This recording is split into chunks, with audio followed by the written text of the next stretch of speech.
Here's what you missed on Phathead and Cande in the morning. Weekdays 6 to 10 a.m. on My Country 96.1.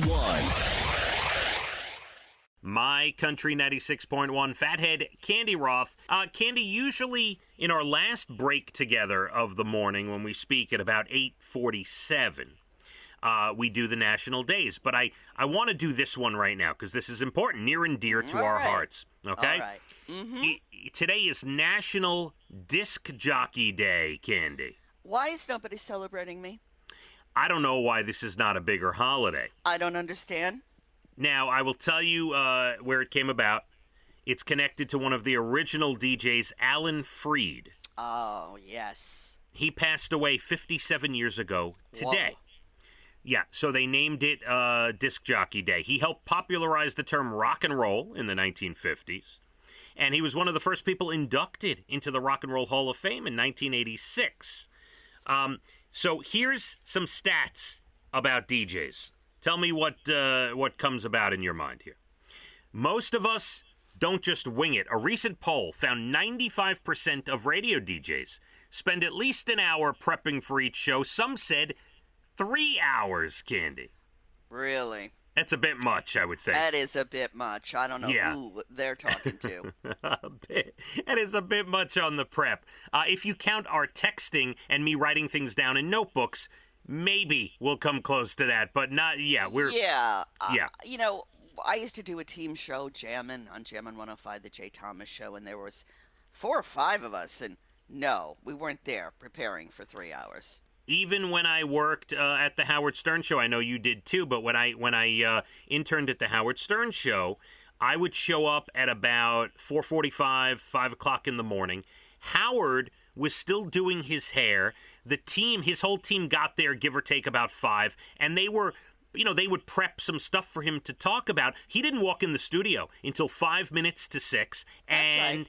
he, they put everything down in front of him, and away he went. So, yeah, we're not prepping 3 hours or more. That's not happening. No, I don't know when that ever did, frankly.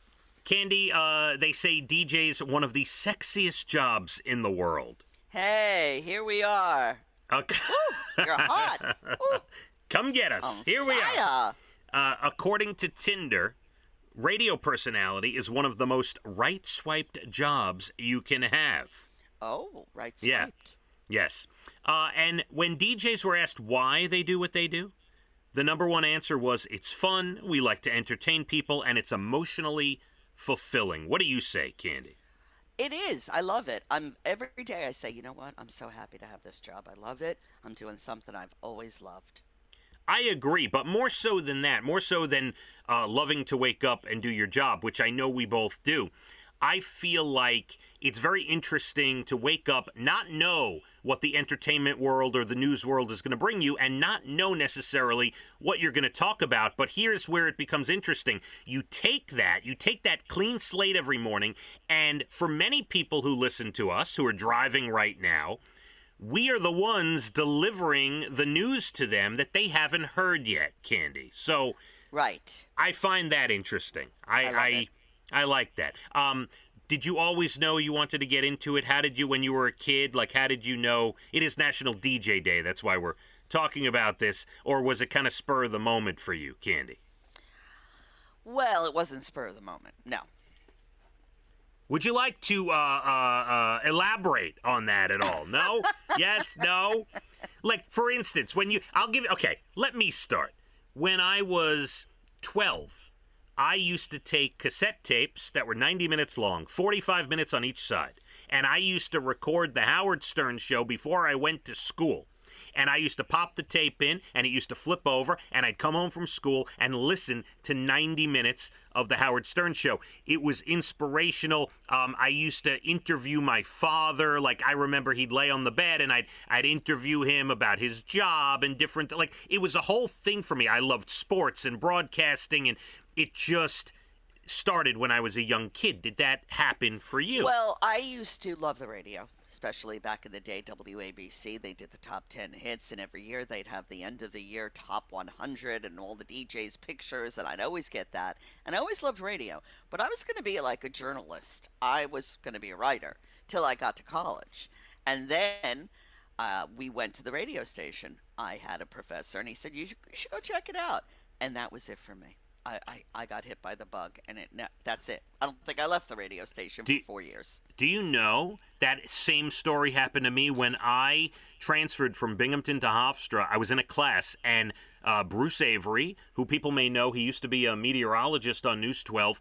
He ran the radio station at Hofstra, and he came into one of my classes and said, hey, to everyone, there's this radio station if you want to come down and look to join and everything. And I went down and it was like I fell in love. That was it. It's like a lightning bolt struck me, and that was it. Same story. The only other story that comes close for why I'm in radio is when my parents and I were driving on the Belt Parkway. Oh, not this again. I was 10 years old. We were driving past Coney Island towards the Verrazano Bridge, and on the Belt Parkway, I heard a voice. And that voice was one Cande Roth when I was 10. Honey. And I said to my father that day, I am going to work with that woman. Oh. And the rest is history. And here we are. And I've never been happier with anybody else in radio. I'm sticking to that story because it sounds so good. But it's true. It sounds so good.